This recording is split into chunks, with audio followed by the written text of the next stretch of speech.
em Isaías capítulo 6, a partir do verso 1. No ano que morreu o rei Uzias, eu vi também ao Senhor assentado sobre um alto e sublime trono, e a cauda de seu manto enchia o templo. Serafins estavam por cima dele, cada um tinha 6 asas. Com 2 cobriam seus rostos, e com 2 cobriam seus pés. E com 2 voavam, e clamavam uns aos outros, dizendo: Santo, Santo, Santo é o Senhor dos exércitos. Toda a terra está cheia da sua glória. E os umbrais das portas se moveram à voz do que clamava, e a casa se encheu de fumaça. Então disse eu: ai de mim, pois estou perdido, porque sou um homem de lábios impuros e habito no meio de um povo de impuros lábios. Os meus olhos viram o Rei, o Senhor dos exércitos. Porém, dos serafins voou para mim, trazendo na sua mão uma brasa viva, que tirara do altar como a tenaz. E com a brasa tocou a minha boca e disse: eis que isso tocou os teus lábios, e a tua iniquidade foi tirada, e expiado o teu pecado. Depois disso ouvi a voz do Senhor que dizia: a quem enviarei? Quem há de ir por nós? Então disse eu: eis-me aqui, envia-me a mim. Nós estamos nesses dias com a temática santidade como estilo de vida. Eu conversava com um amigo essa semana, dizia: olha, é difícil alguém começar uma temática sobre santidade, porque hoje as igrejas fazem campanhas do milagre, da cura, da prosperidade, e tema santidade não dá ibope, não dá audiência. E você está sendo corajoso de fazer isso. Eu falei: não é corajoso, é algo que eu preciso para mim, e que a igreja de Jesus está se afastando cada vez mais, porque o mundanismo está dentro da igreja de uma forma avassaladora. Alguém aqui de vocês já assistiram séries médicas? Alguém já assistiu? Levanta a mão. Você já percebeu que quando o médico vai operar, ele vai fazer asepsia, ele lava a mão, passa um monte de produto, iodo, sei lá o que é. Já viram isso, né? Eles lavam a mão. Depois que eles lavam as mãos, eles não podem tocar em mais nada. Eles põem luvas, eles abrem a porta de costas, porque o corpo humano é um solo sagrado. O corpo humano não pode ter impurezas, porque pode ter bactéria. Então, para que mexa no corpo humano, existe toda uma asepsia, uma limpeza, para que o corpo não adoeça. E hoje nós percebemos que tratamos a vida espiritual com total sujeira. Não vemos a vida espiritual dessa forma. Entrar no lugar santo, na vida, no sagrado, porque você é o sagrado, você é a morada de Deus. E na vida espiritual nós tratamos de qualquer jeito, tocamos com as mãos impuras naquilo que é sagrado, e vamos nos afastando do ideal de Deus para a nossa vida. Vamos para a igreja, fazendo nossos ritos religiosos. E um dos piores perigos que eu sempre disse é estar longe achando que está perto de Deus. O sagrado exige de nós pureza, porque a vida espiritual, o Espírito Santo é o santo que habita. Ele não combina com o mundanismo, com a carnalidade e com aquilo que nós nos rendemos aos prazeres e à indiferença com o que é espiritual. Fazemos algumas coisas religiosas para que a nossa consciência seja adestrada. Deixa eu lá na igreja, do domingo, no culto, na missa, seja qual for o lugar, faço minha obrigação, mas o sagrado está sujo, e as bactérias e infecções espirituais estão tomando conta, e estamos cada vez mais morrendo espiritualmente, porque lidamos com o sagrado de qualquer jeito. Quando nós vamos a Jesus, quando nos convertemos a Jesus, Ele nos tira do mundo. E a santificação tira o mundo da gente. Jesus nos tira do mundo, a santificação tira o mundo da gente. Porque a gente vem cheio de coisas, cheio de amarras. A gente começa a ser liberto em Jesus com o tempo, do pecado imediatamente. Mas existem coisas no processo de santificação que nada mais é do que se aproximar de Jesus através da comunhão, da leitura da Bíblia, da oração, para que Ele nos dê graça com as tentações, com os manjares colocados diante de nós, as facilidades para nos distanciarmos dEle. Tirar o mundo de nós é tudo aquilo que não foi Deus que colocou na minha vida e na sua vida. Quantas coisas você carrega que te prejudicam, que te angustiam, não foi Deus que colocou na sua vida. Não foi Ele que construiu em nós.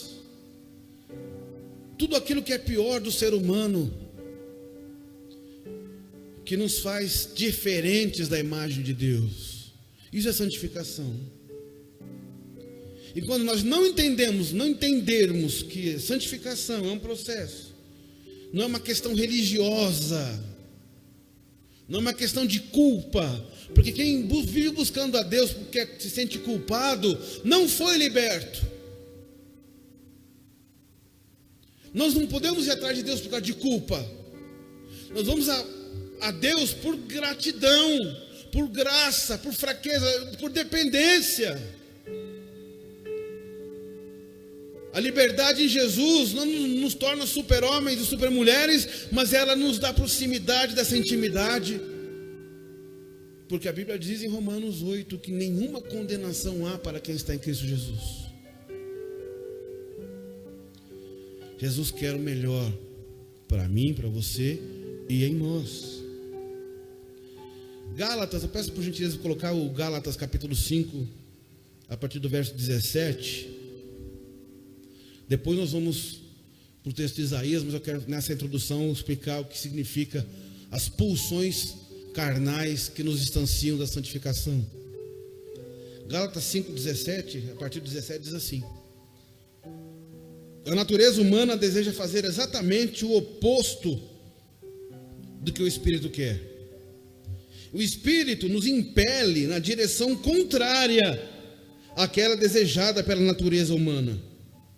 Essas duas forças se confrontam o tempo todo, de modo que vocês não têm liberdade de pôr em prática o que intentam fazer. Quando, porém, são guiados pelo Espírito, não estão debaixo da lei.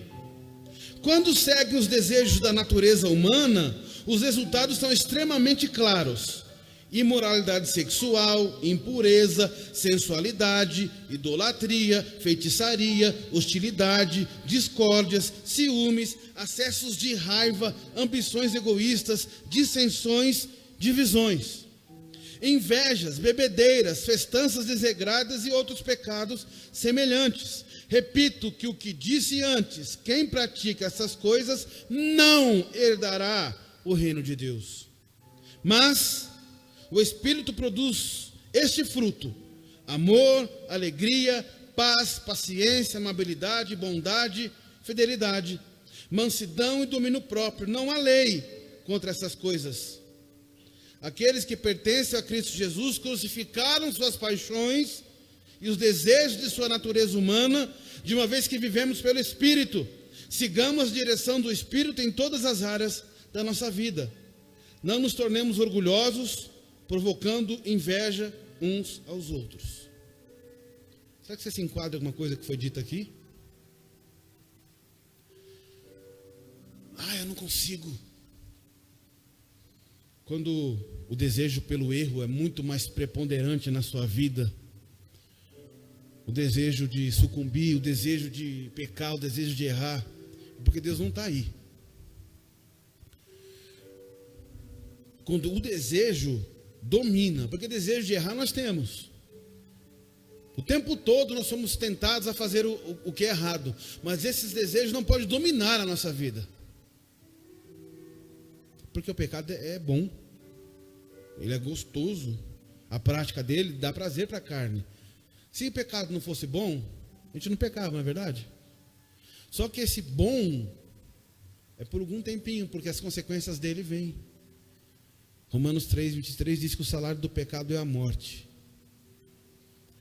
E essa morte que eu enfatizo é a morte espiritual, quando você fica insensível e morto para as coisas de Deus e se torna escravo de você mesmo, dos seus desejos vãos, como disse aqui esse texto. Como então, eu ouvi esse texto, pastor, mas como é que eu consigo me livrar disso? Como é que eu consigo mudar a minha vida? O novo nascimento, se entregar a Jesus, é a primeira condição. Eu preciso de Jesus na minha vida. Eu sei que Ele vai dominar a minha vida. Eu não sou apto para comandar. Isso vale para todo mundo, até você que está 630 anos dentro da igreja. A igreja não faz ninguém um crente, assim como um carro numa garagem não torna o carro garagem. A igreja é importante para o processo de crescimento, santificação.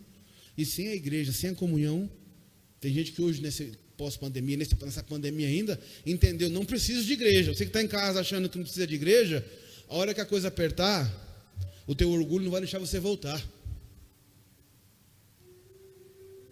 Esse momento aqui é imprescindível para a comunhão e crescimento da nossa vida.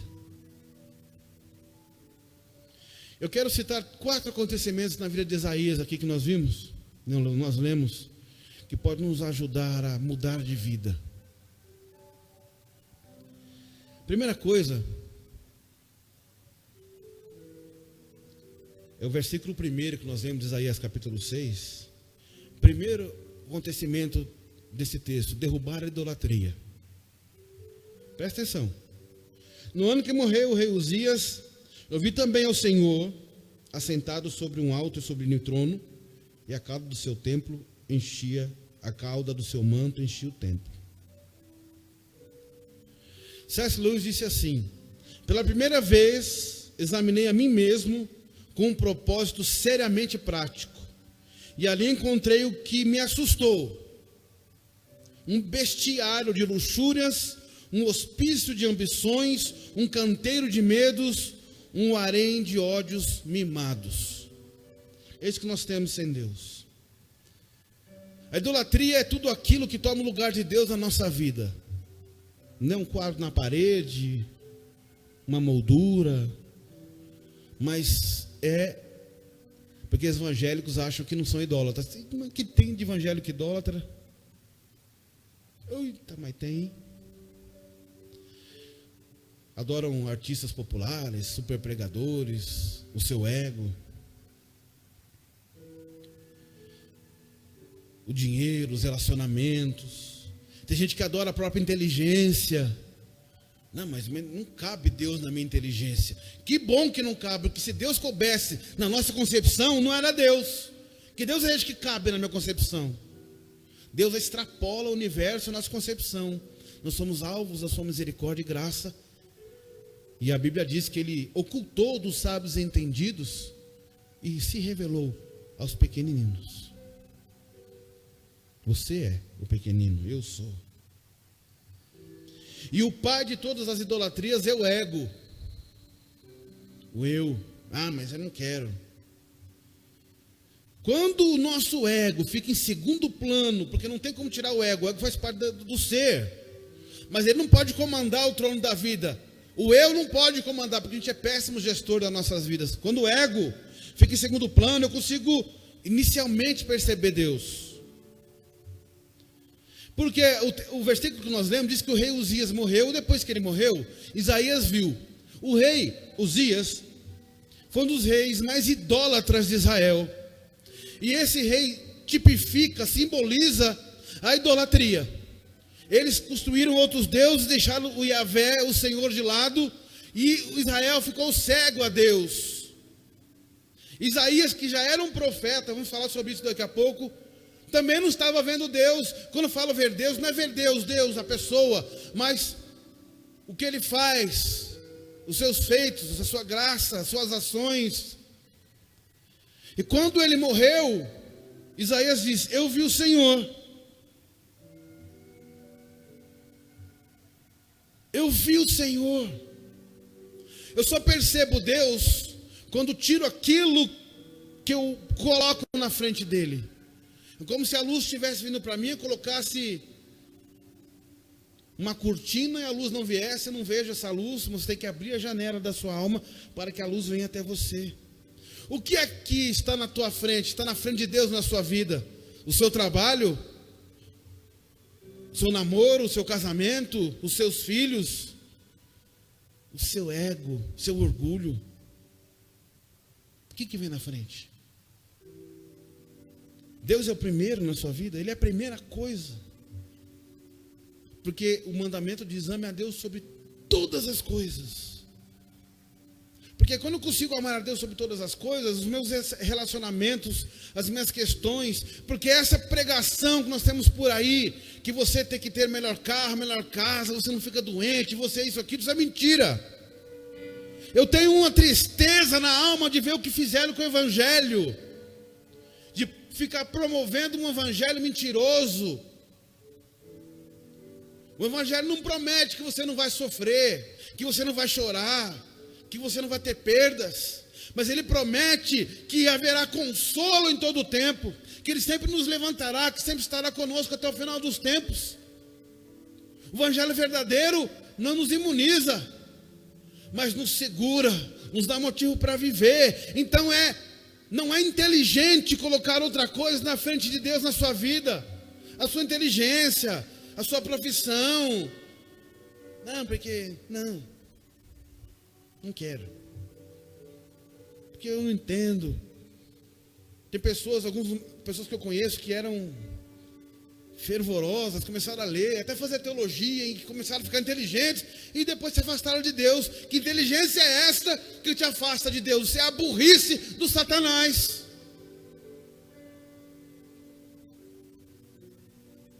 Não tem coisa melhor do que estar perto de Deus. Derrube a idolatria da sua vida, e você vai ver Deus nos detalhes do seu dia a dia. Amém, meus irmãos? Você vai perceber Deus nas coisas, porque eu não consigo ver Deus. Deus não me ouve. Não adianta, Deus me deixou para trás, as coisas estão erradas. Você não consegue ver Deus porque existe outra coisa que você está vendo. O seu ego, a sua raiva, a sua senso de justiça próprio. Busque o reino dele, a justiça dele, as coisas serão acrescentadas. Mas derrube da sua vida aquilo que não foi ele que colocou. Eu creio que hoje, se você crer e quiser, Deus vai te libertar dos deuses da sua vida. Amém? Segundo, quando nós temos esse encontro com Deus, onde a idolatria cai, você reconhece quem é de verdade. Você reconhece quem é e percebe onde está.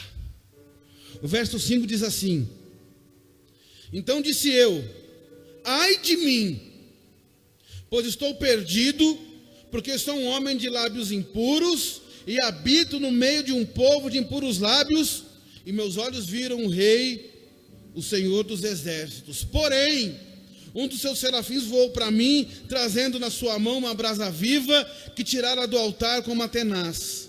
E com a brasa tocou a minha boca e disse: eis que isso tocou os teus lábios. A tua iniquidade foi tirada, expiado o teu pecado. Primeiro, caiu a idolatria.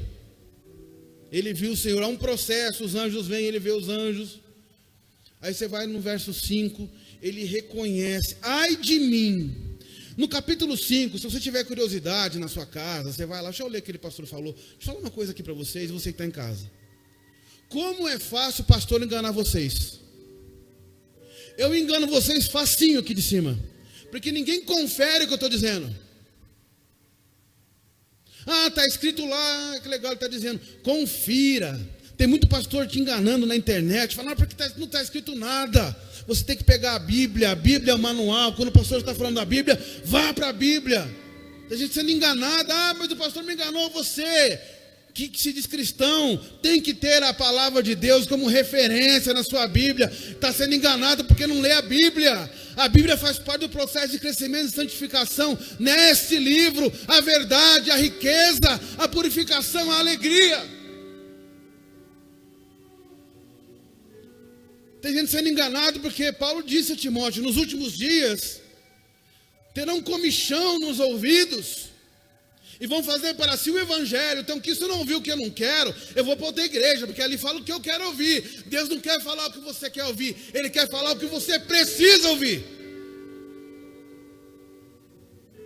Cheio de crentes mimados, uma geração mimada aqui, qualquer coisinha. Não vou, porque o pastor não olhou para mim, porque ele não deu a mão, porque deixa de ser mal acabado. Deixa Jesus te fazer maduro. Não deixe ninguém te enganar. Como eu dizia, capítulo 5 de Isaías, o profeta Isaías estava vociferando para tu, ai de ti. Isaías está profetizando para as nações pecadoras, ai de ti, porque você está fazendo isso, ai de ti, porque quando a gente está em pecado, quando o nosso ego está gigantado dentro de nós, a gente é fácil para apontar o dedo, você, pecador, você, porque eu não faço, você. Isaías era assim, era profeta, já estava na questão religiosa, espiritual. Você, mas quando a gente tem um encontro com o Senhor, a gente começa a falar, ai de mim e não ai de você. Quando Cristo entra na nossa vida, o ego cai e eu reconheço quem sou. Ai de mim, eu não vou naquela igreja, porque tem lá uns irmãos hipócritas, tem uns pastor nó cego, bem-vindo a um time. Como eu arrumo desculpa na vida dos outros, sabe por quê? Porque tem muito erro na vida dos outros que está no meu também.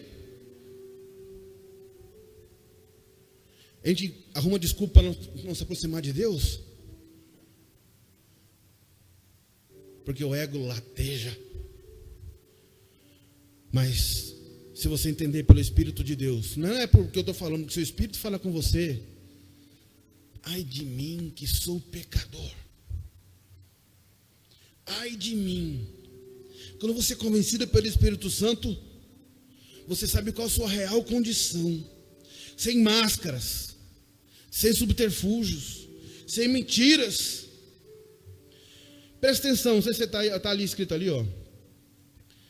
Porque eu sou um homem de lábios impuros e habito no meio de um povo de impuros lábios. Quem sou e onde estou? Deixa eu falar uma coisa. Em Mateus 12:34 está escrito assim, porque a boca fala que está cheio a boca fala que está cheio Então quando Isaías disse, eu sou um homem de lábios impuros, ele estava dizendo, eu sou um homem de coração impuro, porque sai aqui o que está aqui. Sou um profeta impuro. Quantos cristãos se dizem cristãos, servos de Jesus, totalmente impuros, vivendo uma vida ímpia, seguindo seus próprios desejos? Deixa eu falar uma coisa para vocês. Deus não quer fazer de você alguém que como um escravo. Mas a santidade não é uma escravidão. A santidade é a liberdade de se ter e de se ser tudo em Jesus, porque o que Ele tem para nós é muito melhor do que qualquer coisa que o mundo oferece. É que às vezes você não experimenta porque não teve coragem, você não se atreveu. Eu vou deixar meu ego de lado, eu vou experimentar Jesus na minha vida de verdade, não como muleta, não só como religião, porque Jesus transforma a nossa essência para que percebamos a ação de Deus na nossa vida e que Ele haja na sua vida. Tenha coragem. Tenha coragem. Chega dessa vida, você sabe que não dá. É 5 minutos de prazer, horas de culpa. Profeta impuro. Mas Deus teve misericórdia dele, porque ele, até o capítulo 5 de Isaías, estava lá, ele estava no ministério. Como tem pastor impuro nos lugares santos? Religiosos impuros. É o que eu sempre falo, como eu disse no começo, para mexer com o sagrado tem que ter pureza. Não no meu mérito, porque eu sou pecador. O primeiro pecador que eu vi hoje estava no espelho. Mas a mudança que se dá dentro de nós é quando eu sou pecador, mas eu não tenho desejo de pecar. Eu não sou escravo, não é Ele que domina a minha vida. uma pessoa que teve essa mudança na vida, ela tem acesso a coisas em Deus tremendas. Terceiro, ele deixa de ver Deus de longe e tem intimidade com Ele. Terceira coisa que acontece na vida de Isaías, presta bem atenção que isso pode ser uma cura para você. Depois disso, ouvi a voz do Senhor que dizia: a quem enviarei? E quem há de ir por nós? Então disse eu: eis-me aqui, envia-me. Primeiro processo da vida de Isaías, Uzias morreu, eu vi Deus, vi os anjos. Ver Deus talvez muitos vejam. Quando falo de ver Deus, não é a figura de Deus, Deus é espírito. Mas ver alguém recebendo milagre, ver Deus na natureza, ver Deus no sol, no pôr do sol, coisa mais linda. Muitos veem e reconhecem. Lá no Instagram, hashtag Deus bonito, Deus no céu, isso aí todo mundo faz. É bom, mas tem um processo aqui que só íntimos conseguem. Depois de ver Deus, o texto diz: depois ouvi a voz de Deus. O termo ouvir, eu entendi, eu discerni que era Deus falando. Eu não consigo ouvir Deus, eu oro, Deus não fala. Você não consegue discernir porque está distante. Quando você ouve é porque é intimidade. Quando você entende é porque é intimidade no linguajar. Está na hora de você ouvir a Deus, porque não tem intimidade. Ele ouviu a voz de Deus. Ouvir é uma condição de intimidade. Quantas vezes na minha vida eu passei por angústias e agruras na minha vida. Às vezes meu carro angustiado, eu falo: Senhor, não sei o que eu faço. Aí vem uma voz, que não é aquela voz assim: eis meu servo que falo contigo. Não, não é essa voz, é a sua própria voz.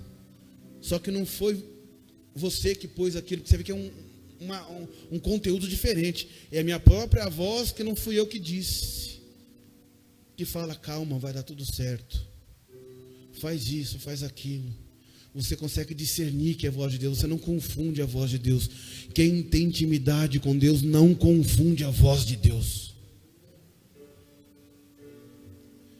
E Ele fala com a gente. Não é só você falar com Deus, Ele fala com você. Ele fala comigo. Ele é um Deus pessoal, relacional. Não é um Deus lá longe, no céu. No capítulo 2 de Atos,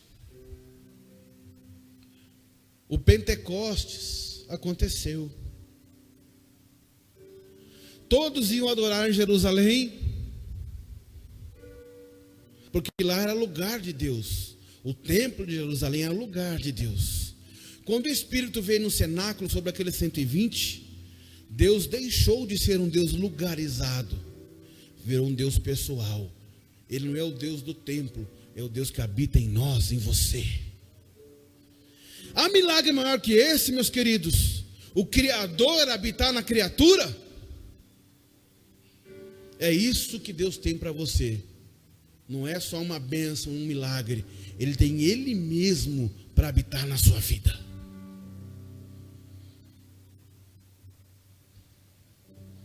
Quer entender Deus na sua vida? Tenha comunhão com Ele. Isaías era escravo do pecado porque tinha um coração impuro, mesmo sendo profeta. E essa brasa do Antigo Testamento é um antítipo. Ele aponta para o sangue de Jesus. No Antigo Testamento não havia o sacrifício de Jesus, então aquela tenaz, aquele fogo, foi lá e purificou Isaías. O que nos purifica hoje não é uma brasa, é o sangue de Jesus. Em contato com o sangue de Jesus da cruz, esse homem interior que é totalmente contrário a Deus, se rende, se prostra, entende que eu preciso do senhorio de Cristo na minha vida. Eu preciso ser controlado porque eu não dou conta de tomar conta da minha vida. Eu sou muito incompetente. Meu pecado me leva por rotas erradas, caminhos estranhos. Mas quando eu estou debaixo da vontade de Deus, sou guiado para o melhor na minha vida.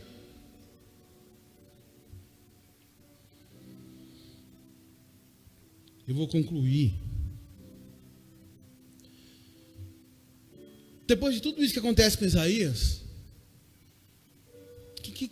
como ele responde a isso?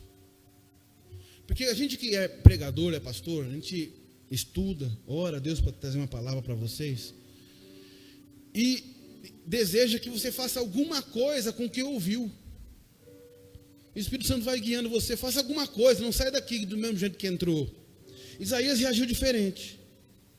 Como ele reage a esse princípio santificador na vida dele, essa desmundanização.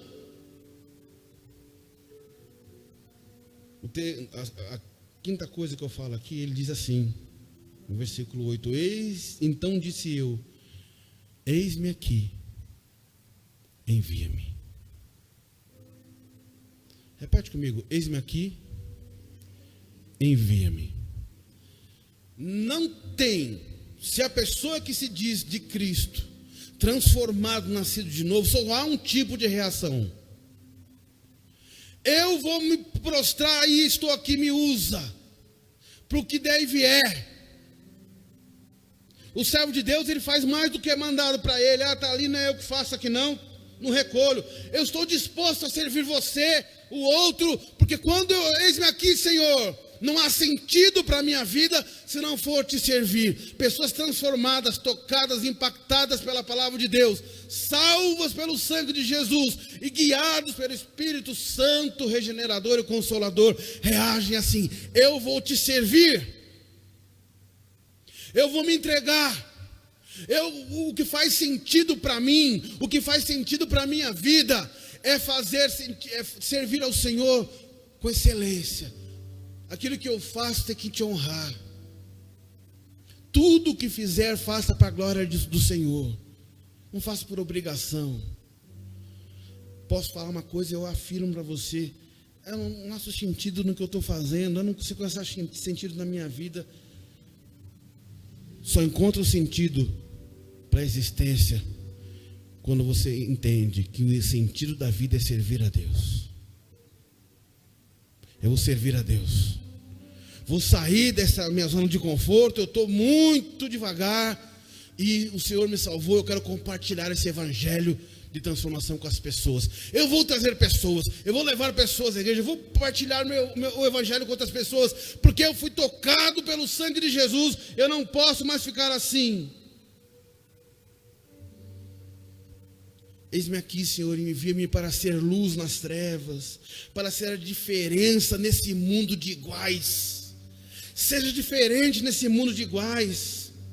Santidade com estilo de vida é ser um servo humilde, submisso, amoroso, não cobiçoso, não pessimista.